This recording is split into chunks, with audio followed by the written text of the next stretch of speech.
table it to the That's next. like your stupid pump station. Just you need to table it to a date certain.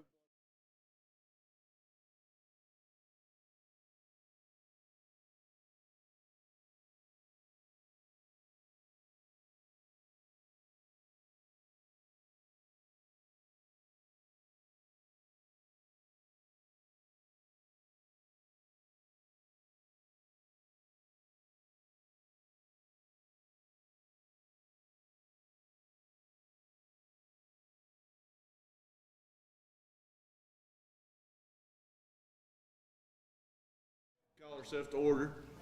6 o'clock. I'd like to welcome everybody, guests, staff, board members. Welcome everybody to our regular business meeting for the month of February. Have a motion to adopt the agenda. I'll make that motion. Thank you, Judy. Second. All in favor? Aye. Good deal. Public comment.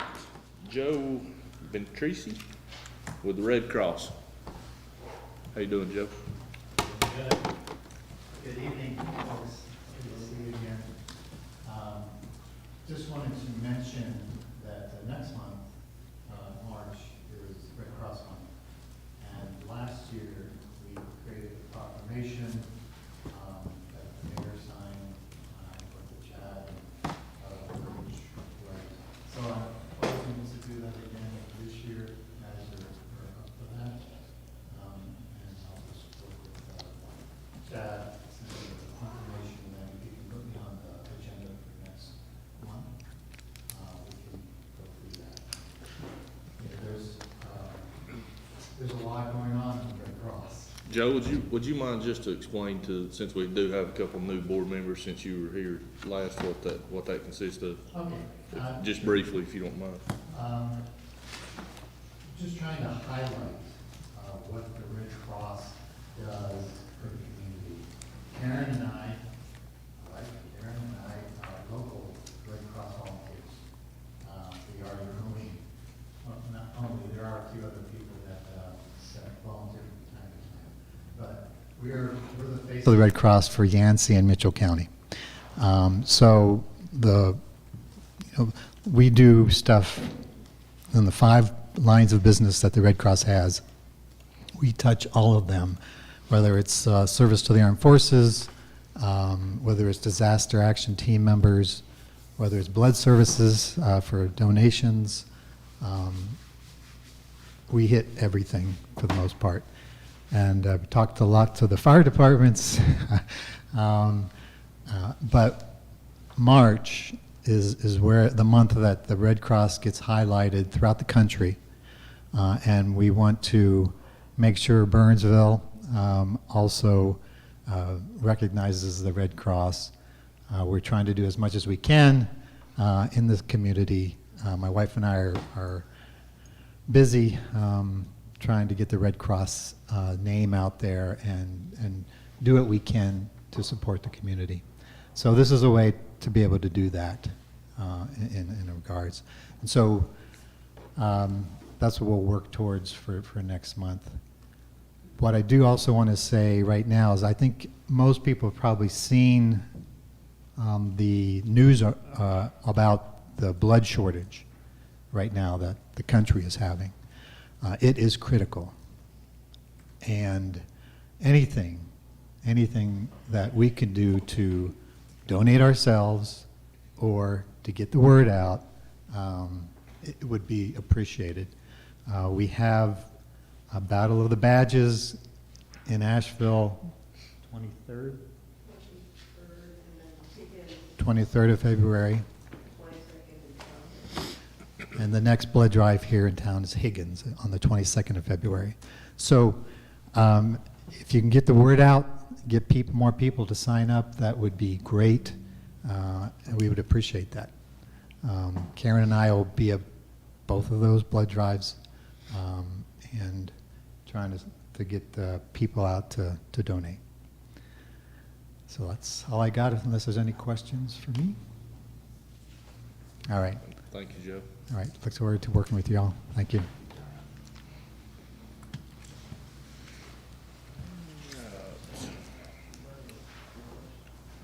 Need to,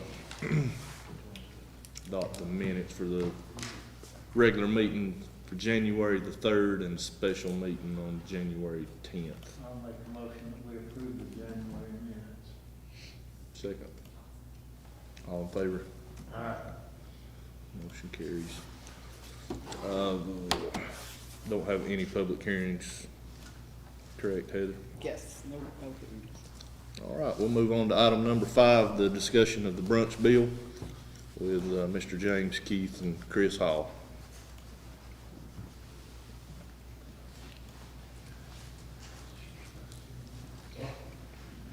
So we just realized that both of us have never spoken here, so. That's all right. That's all right. Yeah, we appreciate it. Pretty informal. Yeah, that's great. John did ask that we both mention that we're representing him as well, in this, because as far as I can tell, it's just you, John, what will be our interests that are affected by this, and any subsequent restaurants that open. And also the grocery store, Ingles, and Right. Same Store would also be. Right. Yes. I think the first and most obvious thing is revenue generation. Equals about 104 extra service hours over the course of each year. I've already had requests for brunch, please, hey, we're having fun with brunch here in town, will you open up for brunch? Yes, and so with the others, it sounds like there's a demand, and I think on behalf of John and you, we'd like to meet it. Yeah, you know, of course, my name's Chris, I'm the owner of Cast Iron Kitchen. We've been open for about 4.5, 5 months now. I employ about 25 people, and 24 of those are all full-time Yancey County residents. My oldest is 73, my youngest is 17. From the research that I've done, the 2 additional hours of alcohol sales on Sundays would allow me to generate an extra $1,000 in revenue every week, which would allow me to hire more people and expand my business. And hopefully that would also mean the same thing for New Ray, for Second Home, and for the grocery stores, because the increased revenue for us means increased tax dollars that we have to pay. And more jobs is probably what we're all interested in doing. That's how Amanda and I run our business currently down in Greensboro, is we basically take all the money and put it back in and try and find more ways to hire more people. And if a restaurant like Cast Iron is hiring that many people, that should be applauded. And if there's anything a restaurant like that needs, it should be supported. Yeah, I think that pretty much wraps up. Any questions? Thank you. I do have one question. You keep mentioning the grocery stores. Does it still involve the fast gas stations like on both ends? It would, I would assume that this whole bill would apply to the whole township, because from my understanding, you're only allowed to sell alcohol within the city limits of Burnsville, right? So I would assume that that would also apply to the gas stations in the city limits as well. I was doing some homework when we got the packet, and this is like a 2017 bill, so it's not like it's new. No, I recently went through this process in Greensboro. They adopted it, and it was very similar. One of the most successful restaurants hired about as many people as Chris is keeping up right now. They applied for this and made a massive difference. They were able to change their whole management structure to bring another person on and create a training position that cycles through every year. It was a pretty nice turnaround for just one of the restaurants there. Thank you. Yeah, I mean, just for adding the alcohol sales for 2 hours on Sunday, I would have to bring in 2 additional staff members, which is, you know, and more jobs in Yancey County is what I'm all about. I'm all about supporting as local as we can get. I'm sure that he's the same way. You know, I try to buy everything as local as I can. I support Tractor Farms. I go to the farmer's market on every Thursday. So for me, in improving Burnsville and my life and every other restaurant's life is like that. That's my #1 goal. Yeah, it's kind of the whole point. That's why people like us are attracted to staying here. Plus, John and I actually had joked about, you know, a lot of the people that come through town, and I think the 3 of us all focus our businesses on who's already here, who lives here, because we don't need to market to the tourists. They're coming no matter what. And that's a good thing. We can rely on that. But if we wake up every day to serve who already is living here, it works out better for everyone to get involved. But we did joke about setting, most people leave town on Sundays, and we could do the don't leave just yet special come over for 2 mimosas and pancakes or whatever for a, certain flat rate. A lot of people do like to leave by noon, and if we can send them to the airport, maybe with some champagne, that wouldn't be the worst thing. All right, thank you, guys. Does anybody have any questions for either of them? I would like you to have Bloody Marys on the list. I was keeping it tame just because I'm getting used to people, but yeah, absolutely. They are on the list. You just write down your request, and I'm pretty sure all 3 of us will happily take care of it. Well, thank you guys so Of much. course, thank you guys for hearing us. So I'll open it up, I guess, to the board members to, if there's, anybody has any discussion. If not, then correct me if I'm wrong, Heather, we can take action on this as far as approving the resolution. Is that correct? We would, no, it's an ordinance, and I would have to bring that back, next month if that's what the board's desire is. It's just an ordinance that basically bumps those 2 hours into when sales are allowed locally. Do you need a motion? I just need direction. If you want me to bring it back, we'll bring it back. You know. Yeah. Sounds like it's unanimous. So just so you guys know, I'm assuming we take action next month. Is that correct, Heather? Yes, yes. So, We'll put That's it back kinda on how- the agenda next month for approval. and then once that's approved, then Yeah, it and goes I into will- effect I will immediately. defer here to the ABC permit officer, but I don't think there's no change that needs to be to anybody's permit. Just once it's adopted, then it's allowed. Yeah. Heather, so this is a state law that's already in effect, and y'all just have to do this to make it. It is. Basically, the state law says that the local jurisdiction can expand the hours of sales on Sunday.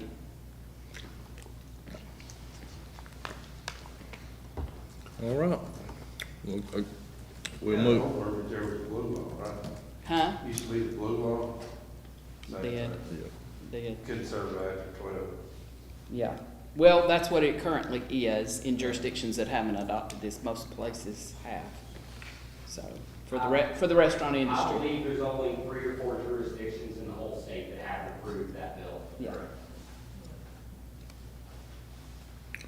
All right. Well, again, thank you, the 2 gentlemen. We'll move on to Heather's report, item number 6 on your agenda. Okay, FEMA. We have submitted revised estimates from the engineer we engaged based on some questions and issues that the FEMA reviewers had regarding the initial project estimates. More than anything, it was just sort of the form that was submitted. They've got a form they want, and they wanted it tied to some kind of cost analysis, and I think he's using the DOT's cost analysis for units. We did get approval for funding on one project. FEMA, they take several projects and lump them into what they call one project. It was for the water line that was repaired, I think, the day after the flooding up on Mitchell Branch, the damage that was done to the camera at the intake pumps on Pensacola, and then the damage that was done to the fence at the Bakers Creek pump station. All those repairs have been made. It was submitted to FEMA as a self-certified project, and we have been obligated the money. I think that's $6,400 is about, we're awaiting payment of that. And as far as the other stuff goes, it's just a slow process. We have another call with them next Wednesday. They canceled this Wednesday's call, but they're reviewing it. There's several different stages of review. Obviously, they have their engineers look at it, and then they have historical look at it, and then they have mitigation look at it. So it's just a process, but we will update you when we hear more from them. Has anybody got any FEMA questions? I don't think so. Okay. The Dogwood Health Trust, ARPA, grant that the county got, this was the $2.5 million grant that had money for specific studies, both for the town and the county. The request for proposal and the request for qualifications for consulting and engineering services have been finalized on the comprehensive countywide housing needs study and the infrastructure needs study, which will include an update to the town's asset management plan and capital improvement plan and GIS mapping for water and sewer systems. That's already started. We've had, I think, 2 weeks, 3 dates now, where the folks from High Country have come down and started that mapping process on the sewer lines. So those will be released soon, and then we'll get responses from different firms, and I think the county, along with Shane and I, have a committee that will score the proposals, and then they'll pick the different firms to do these 2 different studies. ARPA standard allocation. The U.S. Treasury finally has issued a final rule on ARPA money and how it can be spent. And the best news out of the whole rule is anybody who is receiving less than $10 million in funds can put that money in their general fund to go to any kind of general governmental services. Initially, there were the 4 pots. You had premium pay for frontline workers. Then you had other COVID mitigation things. And mainly for us, the only one we really fell into was water and sewer. You still have that option to put this money in that, but it's freed up the money to be able to put what we get in the 2 allocations into our general fund and spend it. Pretty much anything that we typically can spend money on, legally can spend money on, we can spend this money on. So I think where we were initially kind of pigeonholed with the only category we fit into was water and wastewater needs, it opens it up a little bit more. So once we get a little farther in the process of getting all of our policies adopted and making sure we've got everything ready to go to start looking at projects for that money, then we'll need to come back and get together, maybe have a work session and make some decisions about how we want to spend it. Still, there are water and sewer projects, but there's also other projects out there it would be eligible for now. Now, this is just the money that comes to us directly from the federal government. So it's 2 payments. We got one in June of last year for 226, somewhere in that neighborhood, or 224. Yeah, maybe so. We should get another payment this June matching that. So it's around $525,000 that we would have in our general fund to be able to spend on different. Now, you still have to meet all the federal procurement guidelines and stuff like that, but you know, at least it opens it up a little bit more for us than what we had before. So if y'all got any questions. Just one out of the council stuff on ARPA that was on our training session. They're saying there's still a fairly big pot of money that hasn't been touched. Is it worth us trying to get more of that? I don't know, because Randy, every county and municipality in the whole country got an allocation based on their population. Then there were other monies that came down to the state that they have divvied up through their budgeting process. Some of it's going to DEQ, some of it will be put out in grants, some of it will be put out in low interest loans or combinations of grants loans for water and wastewater projects. Some of it went to Commerce to do transformation grants. So there is a whole bunch of money out there, and we are definitely looking at all those pots. Right. I'm going to a training this month on the DEQ, on on the DEQ, money. There's 3 different levels of that money, and we're gonna see which category we can fall into. And then I talked actually to Phil True today. We had spoken previously, but I ran into him today about the rural transformation grants that are coming through Commerce for some downtown revitalization things. We may qualify for some of that. You know, there's a lot of hoops. They put a lot of restrictions on all of this money. And then the other thing is, I think the state still has a pot of money in there. I have heard rumors, don't know if any of them are true, that they may come back and make more allocations in the short session. That was kind of what that training Yeah. said, was like it came to the state, then the county, and then the town. Right. And then we might get some. Right. Now, the county did get an allocation of $12 million in the budget that will be administered by DEQ, for wastewater or water projects. And we have not, Lynn and I are supposed to have some kind of conversation with our representative at DEQ, a guy named Vincent Tomano. The only thing that hit my mind was out of that, water workshop. I don't know, just thinking about losing Bowles Creek bothers me. Yeah. And I thought if we could get enough money to pull that off, might be the place. But I mean, Well, it's and I something- think what's gonna be really helpful, what's great about this dogwood money, is that we're gonna have the, opportunity to have a study done on all of it. Right. And tell us, you know, where's the most bang for our buck, what's really feasible, you know, what makes sense, and certainly they will look at that Bowles Creek line as part of that. So we'll have something to guide us, you know. But, And the good thing about the leniency on this particular money that Heather was talking about, and she and I and Shane had talked a little bit, and obviously we'll talk about it in the workshop, but, you know, the one thing there's never money for is streets.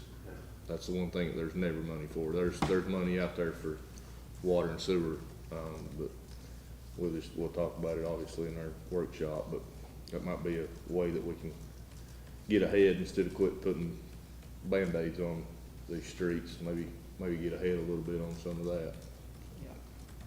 That PAL money just goes so far. Yeah, I was hoping that the DOT would sort of beef up their PAL program and maybe shoot a little money our way since they had, but I haven't heard that, so I don't know.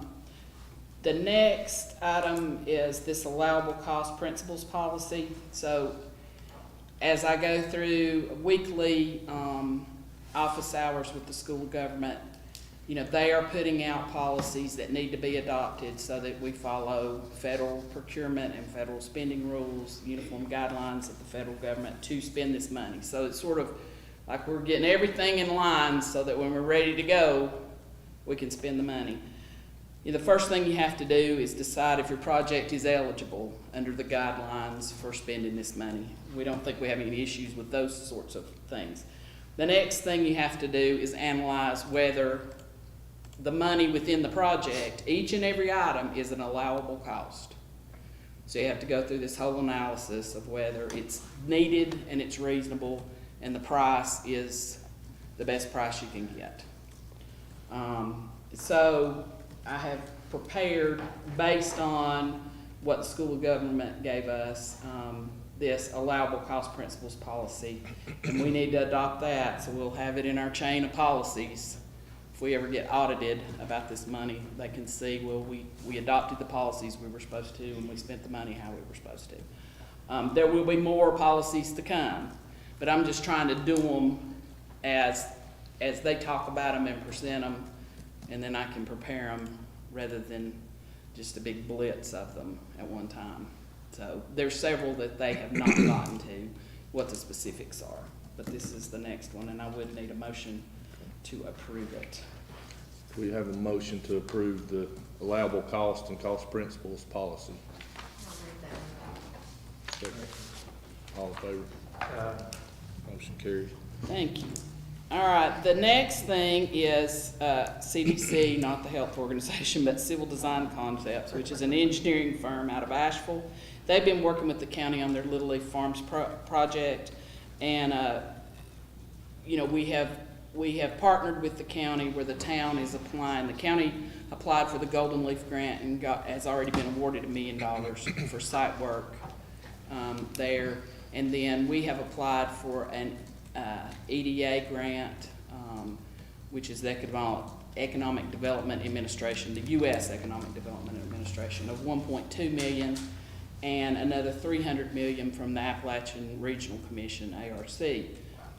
Those grants are still in process, but in order to get those grants, you had to have a preliminary engineering report and go ahead and send out a request for qualifications and solicit proposals, and then score, and CDC was who was chosen out of the engineering companies that applied.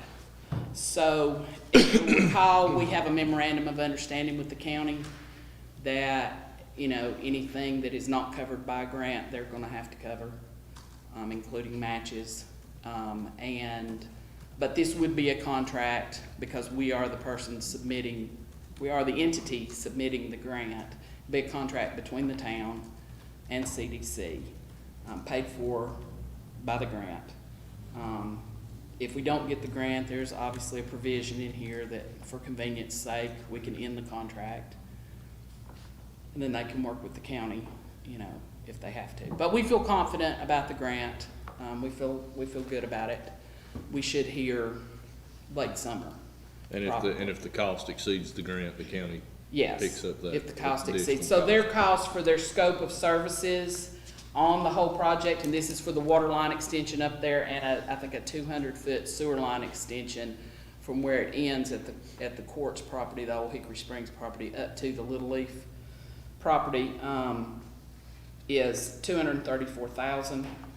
And then, obviously, if they have things that are beyond the scope of services, you know, they have an hourly rate for those, but those would be things that probably the county would end up having to cover. So, you know, I've looked at the contract. I just got the final contract today because I had to call them and tell them there's a bunch of federal provisions that have to be in anything that spends federal money, and so they added those in. So it looks good. Jamie and Lynn have also reviewed it, and they're fine with it. And I just need approval to execute it on behalf of the town. Okay. Motion to approve what she said. What she said. What she said. I'll second. Lord. All in favor? Motion carries. The next thing I have is the pavement condition survey. Was able to send out the draft from JMT, the firm that did this. I think it was a very thorough survey. They really hit our little over 11 miles worth of pavement that we maintain, and I think it highlighted where our problems were. The good news was about 85% of the roads we have are in satisfactory condition. But we have some problem areas, and they also gave us options for how we would make determinations on what's prioritized and things like that, which I thought was really good. And so now it's just kind of up to staff to sit down and sort of decide how we're going to attack this thing, where we're going to go first, and where the funding's going to come from, and that sort of thing. Did you guys, if you got a chance to look at it, did you have any questions right off the bat? I'm just looking at all those pictures. Whoever gets to pick which one's first has to, I mean, which of the ones are the most danger to the people, you know? Yeah. I mean, some of them. And that was good about the report, that they highlighted areas where there was definitely safety concerns. Oh, sure. So I liked that part. I thought it was very extensive and superseded any kind of thought I thought I had in the study. It was really good. Yeah, for the cost of that study, I thought it was And I also, Very good. I like the fact that, you know, they gave us, you know, it's color coded what's good and what needs help and, but they also gave us a cost analysis of preventative measures and corrective measures and then total reconstruction. So, It's you like know, some of those, the water gets out of that, they're gonna be way worse than what it is right now. Yeah. right, That's right. where the money comes in. Right. So I definitely think that their message was, first, you probably need to prioritize taking care of what's in good shape and making sure you've got a maintenance program to keep it extending the life of that, the useful life of that pavement, and then start looking at where, you know, you've got things that need more extensive repairs. I did have a conversation actually with someone in Public Works from Matthews, of all places, this week. Talked a little bit about, you know, utility cuts. You know, obviously we've got a water break or a sewer issue and we have to make those cuts. And they had talked about that they had bought some small equipment that really helped them make better patches and things like that. That may be something we talk about, you know, with this ARP money. I don't know, but it just gives you a lot of good information and sort of a starting place. I thought it was a really good report. What they're asking for, I told them I'd bring it to you guys if you had any kind of questions or concerns or changes or whatever, and then I would let them know that the draft was okay, and they'll put their engineer stamp on it, send us the final. So if there's not anybody that wants to change anything, I can do that tomorrow. You good with that, Shane? Okay. The next is the tax report. You know, Jackie and I had a meeting, I don't know if it was earlier this week or late last week, but we talked about where we were at, and I think, you know, out of a $843,000 levy to only be outstanding both on personal property and real property, $63,000 by the end of January is a good place to be. So we talked about some collection measures, and we feel like everything's in pretty good shape. We do need you to approve a resolution so we can advertise the delinquent taxes in the paper.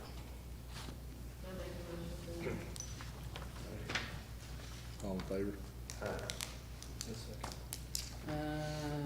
Judy made the motion? Did I Judy, second? Bill, Bill, second. or did I say one? Okay, I'm All done. right, thank you, Heather, for a great report. We'll move on to Mr. Chad with the clerk's update. Thank you, Mr. Mayor. The first item is something that Bill mentioned the last meeting about these workforce boards being realigned. The Council of Government, their December meeting, had their executive board request that a resolution be drafted for local governments to consider.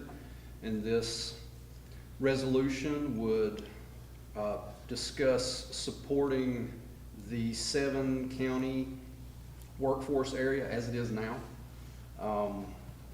They were requesting that local governments support the idea of keeping it as it is as opposed to a potential realignment or consolidation.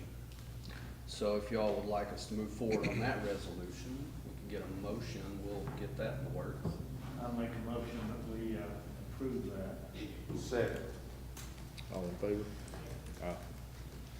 Thank you, Chad. Yes. The next item was going to be amendments to the employee handbook, but we're going to table that for now. Some conversations with employees have come up recently, and we wanted to kind of dive into those conversations a bit more and revisit that for potentially next month's meeting. So we were hoping to just table those topics for next month, if possible. All right. And the next one is the events on the town square. Normally this time of the year, we'll look at our events that we traditionally sponsor. So I pulled together a list that was in your packet of the events that we normally sponsor. And some of them may not happen, but I went ahead and included the ones that seemed most likely for potential sponsorship, and included anything that they might need outside of the norm, like a road closure or the stage. And if we want to continue to sponsor that, just wanted to get a motion on those. I'll Who make- would go be ahead. the deciding factor on canceling? Would it be the COVID or would we cancel it? It might vary per event, whatever the individual committee is for whichever event, I assume. What was it, 7 or 8 of those?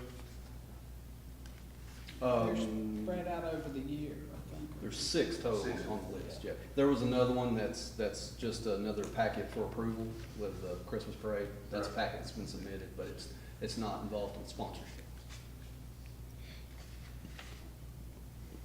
So Randy, just to catch you and Bill up, we, last year, I think, was it last year? Developed a policy around events that the town would sponsor as, I mean, the square's a public place. If somebody wants to have an event, they can go out there and have an event. We try to keep a calendar to keep there from being conflicts and that sort of thing.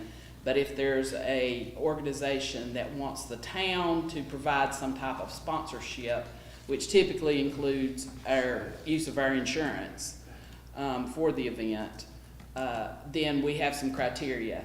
And I don't know if Chad, if they've gotten that policy yet or not, but they might want to look at it. And it follows along our other community grants policies, you know, something that has to do with history or economic development or agriculture, those sorts of things. Bringing people into town for economic, you know, development purposes. So, we kind of have a list that's all that we approve, are the ones that are asking for our sponsorship. Other events may ask to use something like the stage or use, you know, have us do extra trash cans or something like that, which we do for a fee. But if they want our actual sponsorship, which is the way the league will allow us to have our insurance umbrella over it, then it has to meet that policy, that criteria. So I think mostly what he's got on there are things that would meet that. Now, the history on that is the county owns the square and we run the square, is that right? The county owns the square. I'm back in like 96, there was a debate over there. wasn't The county does own the square. The deed is part of, their deed includes that piece of property for the property where the courthouse was built in the late 60s. You know, and we don't have any kind of formal agreement with them. We maintain it, and we pretty much maintain a calendar of events for it. Like I said, it is a public place. If somebody wanted to show up, I mean, depending on what they were doing, if it wasn't something illegal, Right. you know, we really wouldn't have the right to stop them. But, you know, for a lot of groups will come, most groups come to us. I don't think anybody calls the county for the square use, but we just tell them if they want some sponsorship, they have to meet our guidelines.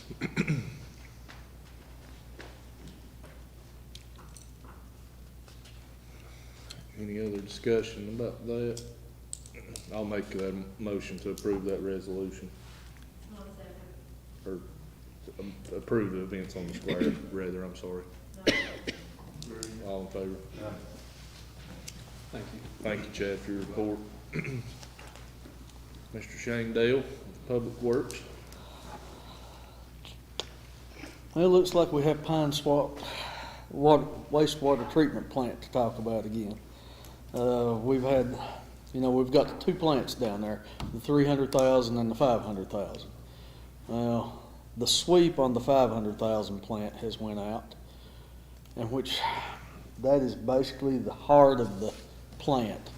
It moves all the sludge and everything around. And what we're doing right now, we worked with the ORC and everything that we contract with, and we've come up with the idea of we've got a pump down there that's sitting there pumping everything around the way, almost the way that it would normally work on a daily basis. So right now, everything is functioning well. Hopefully the rains not give us too much grief over that, but at this time, everything seems to be working pretty good. We've got a guy that has come and checked on the sweep itself. The plant is a Clow plant, which was, I believe, in 1985, if I'm not better mistaken. Which Clow is actually out of business. The only thing that they make now is valves and such things as that.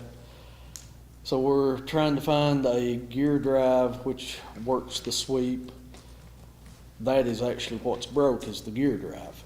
So we're trying to find a gear drive that will actually retrofit onto that shaft that turns the torque tube and the sweep and everything. So that is what's taking place down there at this point in given time. But like I say, we've got somebody in here that's trying to give us something, some parts or a new retrofit gear drive or something of that nature to get us back underway.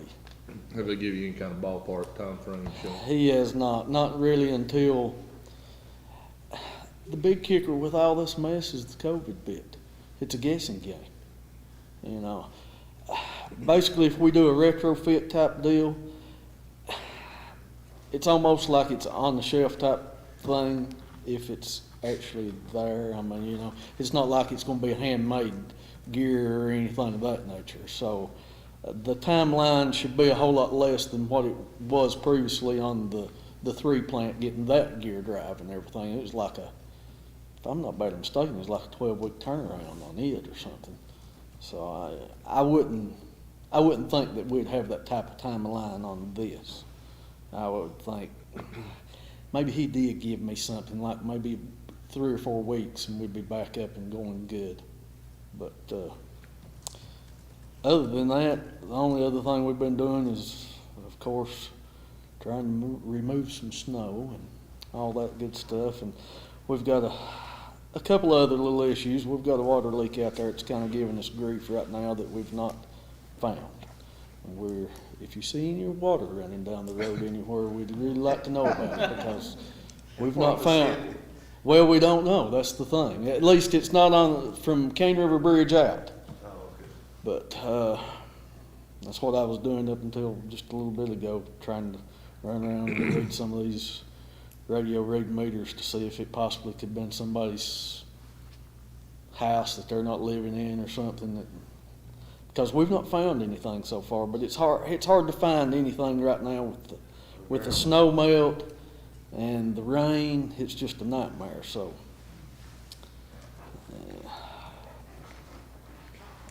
You and your crew did do a fine job on the snow removal. Well, we do what we can. I'm sure it's not perfect. Like, No, thank you for that. Those were some we pretty try to get it rough where conditions. you can get out. I like the job on my heels, by the way. Well, I've been on your hill. Yeah, I've been backwards on your hill, and I didn't like it at that point in given time. But anyway. But extend our thanks to the crew for We will working do those long that. hours. Appreciate that. You got anything else, Shane? I think that's pretty much about it. Thank you. We'll move on to Miss Leslie. Okay. Well, I sent out the budget versus actual and the overtime report. There's a couple lines that I need to work on. I cleaned up one line, but I should have those corrected before you get the next one. And then I have a grant project ordinance. I mean, it's like, this is the story of my life.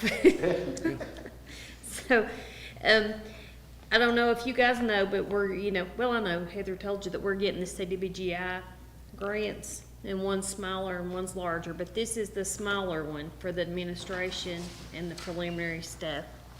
So the bulk of it is for grant administration.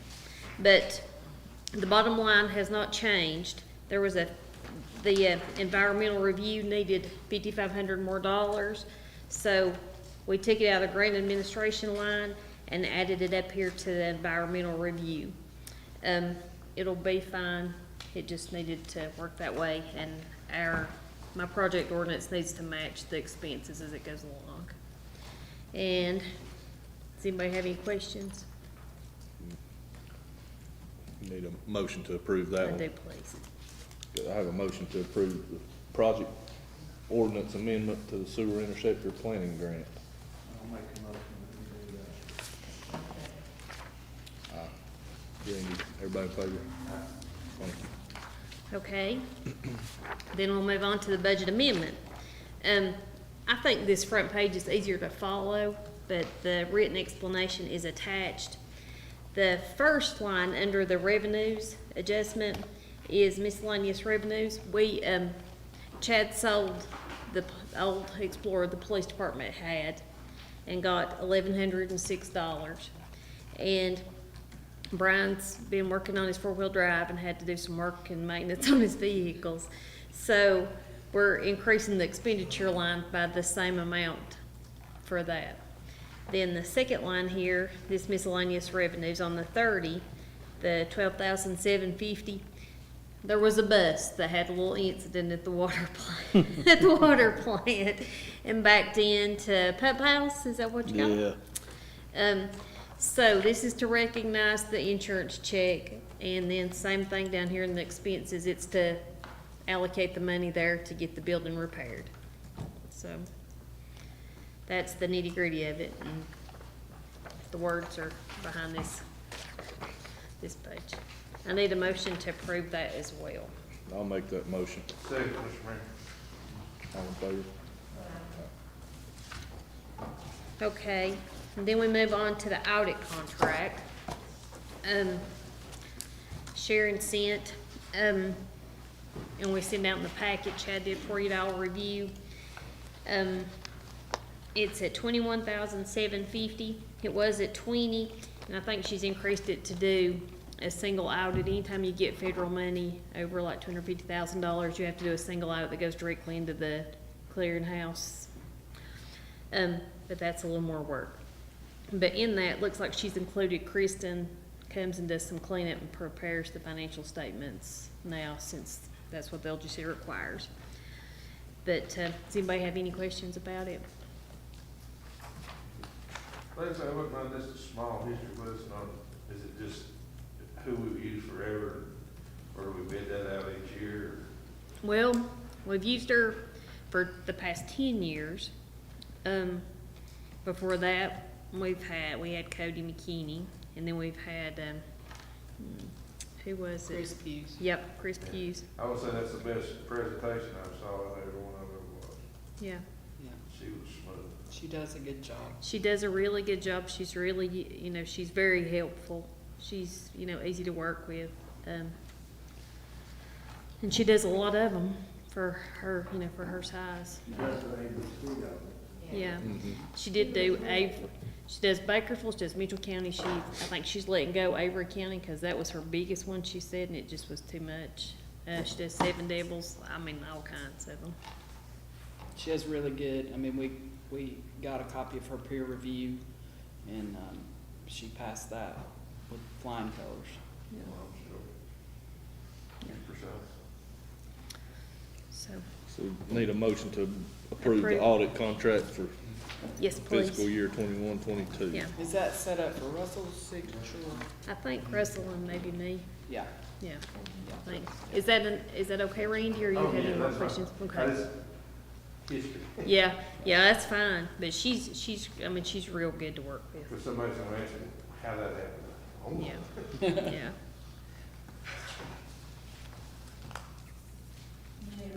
Yes, ma'am. All in favor? Nah. Thank you, Miss Leslie. You're very welcome. We'll move on to Chief Howell with his report on the fire department.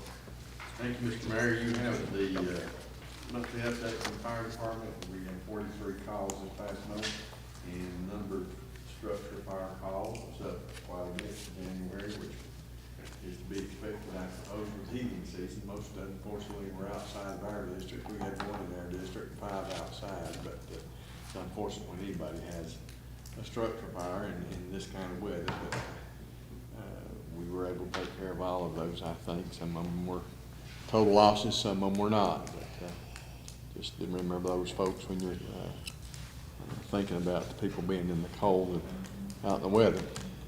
Also, we did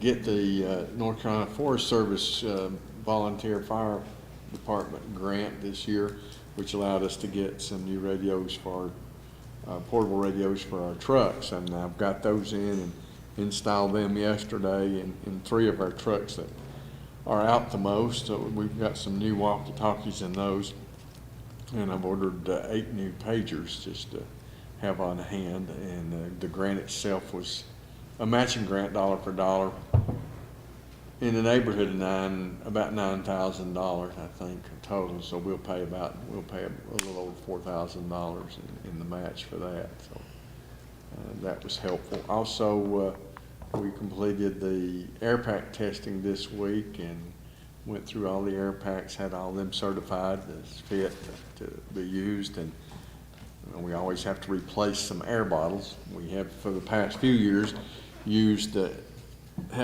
some used bottles that we get from the person that does our inspection, and I try to do that because a new air pack bottle is $1,500, and we've got about 46 of them. So we try to get some that have 4 or 5 years left of service on them, which they take in over at Reinhardt's as trade-ins. So I've ordered some new ones from him yesterday to replace some of ours that expire. They only have a 15-year life, and then they have to be replaced. So we're replacing some of the ones that, older ones that we have, and that's been completed.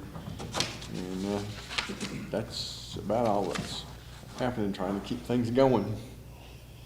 I know you've not heard anything that'd be on here, but you hadn't heard anything from the state on the paving. Yeah, I have not heard a I know word from you them. get tired of me asking you about that. I'd love to see that. That's paving. okay. I get questions about that, and I get questions about a flashing light down at the intersection, which, Curtis Allen, who's on the department, had talked to some of the people at DOT, and they were supposed to be taking that under consideration too, to give us some input from that, and I haven't heard from them on that either. So is that aggravating for you coming out there going west? it can be. It depends on the time of day. 5 o'clock. Time of days, unfortunately, it's not even 5 o'clock. It's about between 3:30 and 4:30 most of the time. And so it can be a problem. People are pretty considerate. If you got the lights on, the sirens going, they'll let you out most of the time. So you just got to be careful. Brian, does your officers try to get down there and kind of help with that? Do what? That's Brian's officers trying to get down there and help you get in the road. We haven't been responding. I'm sure if that was an issue and you were headed west, we could start making that protocol to have guys maybe down that way helping out. Most of the time when they're working, before when we were at the other place, they'd come and help us get out. So if they're available, they try to get there. And so far it's been okay. I did about get hit going east the other day, believe it or not.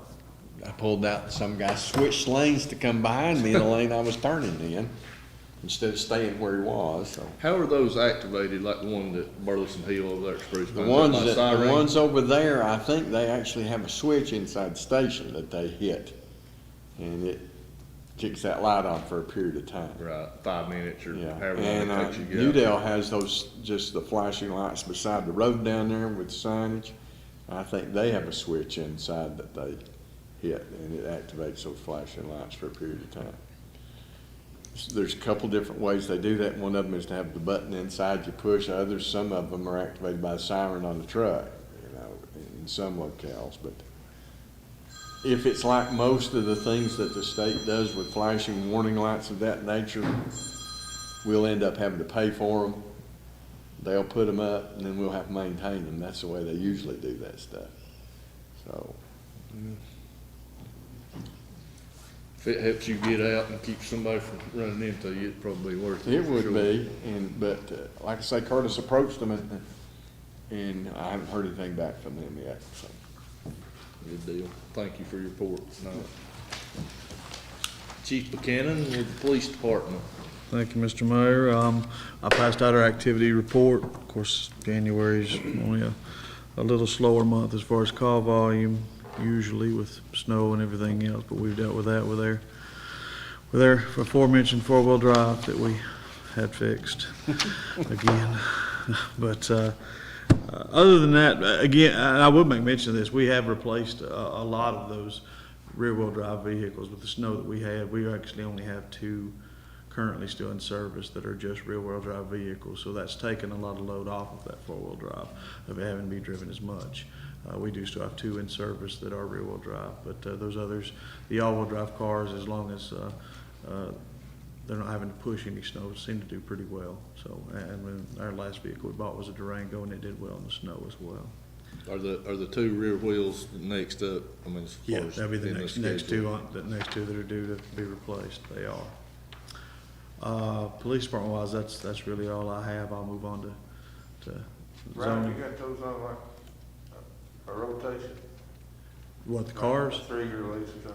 No, we've been purchasing those for a lot of years. When I guess we've been trying to stay as much as we can to a cycle of keeping those about 10, 11 years or so before we replace them. But yeah, they're. Of course, you're probably not putting the miles on the sheriff's And department. we don't put nearly the miles. Ours is more the hours than the miles. Right. Yeah, it certainly is. Because we went to that 3-year swap them out, and it seemed to help on the maintenance bill. Yeah, and I could see, I'm sure there's pros and cons for either way, but again, we certainly don't put the miles on one that other agencies do. We just put a lot of hours on the engine and those type of things. Zoning code enforcement, we have 3 items on here. All 3 of these came before the planning board and been through the planning process. All 3 would need to set a date for a public hearing in the future. The first one would be our subdivision draft. I hope you all received a copy of that. That's been through the planning process. And then we would need to set a date for a public hearing and then hopefully approve that for the revisions to that. I think our previous one was 1969, so this is a much needed update to some of those provisions, and some of that is headed our way soon. So the sooner we can get ahead of that process, the better off I think we'll be. The ABC parking text amendment, this is having to do with a provision within our zoning ordinance that had a higher parking requirement for an ABC store than just a normal general retail store. They've applied for a text amendment to have that brought in line with other retail establishments. Again, that would be after we need to set a public hearing for that, to hear that and make a decision. And then the last is a rezoning request from Tony Ford, which is the property, if you're not familiar, it's the Wedge property where Bowditch Street and Reservoir Road intersect, that Wedge property in front of the apartments. He's made a request to have that rezoned into commercial property to open up opportunities to be able to sell that for development, because the property actually doesn't even have an address because it's never been developed. It's empty property. But all I need at this point, we're just looking to have a hearing date set for the public hearing and not have a comment, and it would seem appropriate for maybe that to be at the next board meeting, at the beginning of the next board meeting, if that's what you all decide is a good day.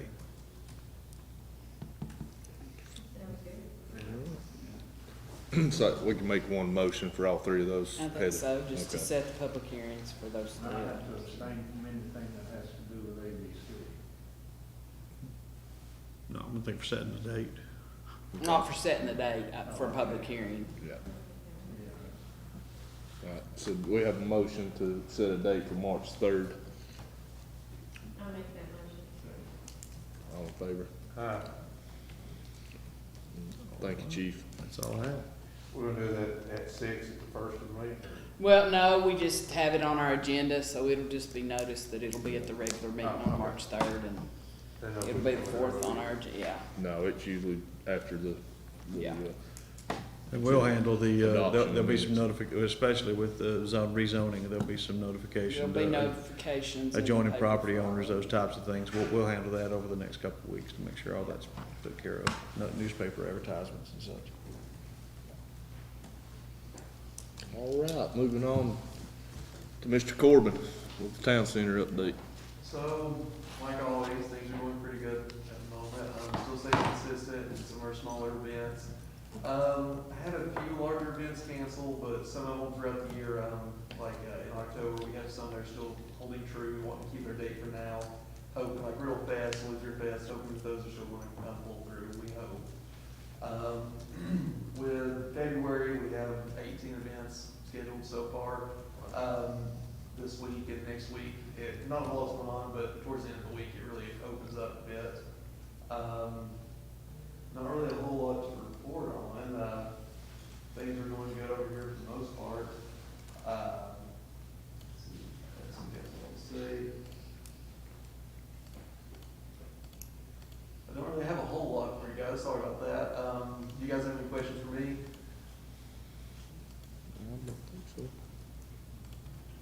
Well, that's all I have for you today. All right, thank you, Corbin. All right, we'll move on to item number 9, council members' reports. Miss Denise Collier, Travel and Tourism. I just, was with the Travel and Tourism Committee last month, and I just want to really say that Christie, Travel and Tourism Board, is doing a fantastic job of bridging the gap of really like focusing on who comes to visit Burnsville and how they create visitors coming here. And also I want to give a shout out to Mr. Chad Fox, because with his website and everything he's done with the website, it is the 5th or 6th, I can't remember, reason that people like look at Burnsville and then go to the Explore Burnsville website. So I thought that was really great job with Chad. Thank you. Thank you, Chad. Bill, is that all you have, Denise? That's all I have. Any other council members have anything? I would like the minutes to reflect that I got through rookie school live. I did the webinar, and again, I'd like to thank Chad for teaching me stuff I've never looked at before. So tonight, in front of it, 10 o'clock at night, me and Chad's having a webinar. We got it figured out. He got me geared up for my 3-day experience with the state of North Carolina school government. Some great information. I mean, it's a little bit different than the county commissioners was, but I mean, different total. But overall, it's a great amount of information. Good deal. I'm going to do mine live, so. Yeah, you get I guess. 2 days live or 3 day webinar. Am I going with Bill? I'm going to do that. You could, if you want to, if you want to do the whole thing. Oh, we'll talk about that. You have anything? I do not. Bill, you have anything? All right. I guess we'll move on to Miss Christie, since Jamie's not with us. Thank y'all for having me again.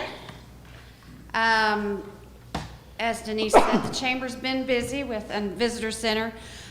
This last year, the visitor center saw more than 7,000 visitors through our door. And that's a pretty big number just for the visitor center, because most of those people are just shopping and eating here. We also saw about a little over 18,000 people through our website. We hosted our annual dinner last month here at Town Center, and it was really well attended. Thank you for those of you who did attend. We had about 70 attendees, and even though we had some forecasted bad weather, it was forecasted, it didn't come through, so we got lucky. But it was a really great event, and I'm looking forward to hosting that annually. Next weekend, actually, we're gonna host our first promotional event of the year, the Sweetheart Stroll. Got most of downtown businesses and all the restaurants participating in the event, and we have got donations of a little over $800 worth of items from area businesses to help promote that. So come on downtown and shop late on the 12th. Then the following week, we're working together with Cast Iron Kitchen to do a restaurant week to promote the restaurants and try to get people out when they don't normally go out to eat. So try to help them with that. We're also still working on our leadership program that we have partnered with EDC and Extension Office, and that's going really well. We're in about our 4th month of that program, and on the 24th, I think it is, we'll have our next No, I'm sorry, I just lied. On the 16th, we'll have Health and Human Services. We'll be doing that, and I think we're gonna be visiting the fire department as well that day, so I'm pretty excited to get in there and see the inside of that. We have our next business after hours on the 17th up at High Pastures Christian Retreat. If any of you are available, love to have you up there. You don't have to be a chamber member to attend any of my events. We welcome everybody at them. Just a good opportunity to network. Besides the business after hours and the business breakfast, I'm getting ready to start a remote worker networking event that I'm partnering with Jamie McMahon with EDC on. So we'll be doing that March 10th. And just gearing up for some more events. Gonna try to add to my programming. And of course, we're starting to work on Crafts Fair. So we have 47 vendors so far and 11 food vendors. And it's just the 1st of February, so numbers are looking good, and I'm looking forward to working on that. Any questions? Thank you. Sounds like you've been busy. Gotta keep going. Thank you guys all for everything you do to support the chamber, and I'm happy to partner with Town of Burnsville on a lot of programs, so thank you. Thank you, Christie.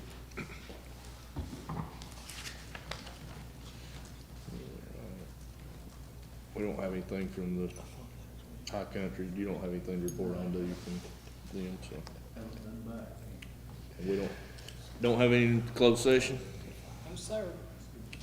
Next council meeting, March 3rd, 6 o'clock. Have a motion to adjourn? Motion. All in favor? Thank you, guys. You better go ask her.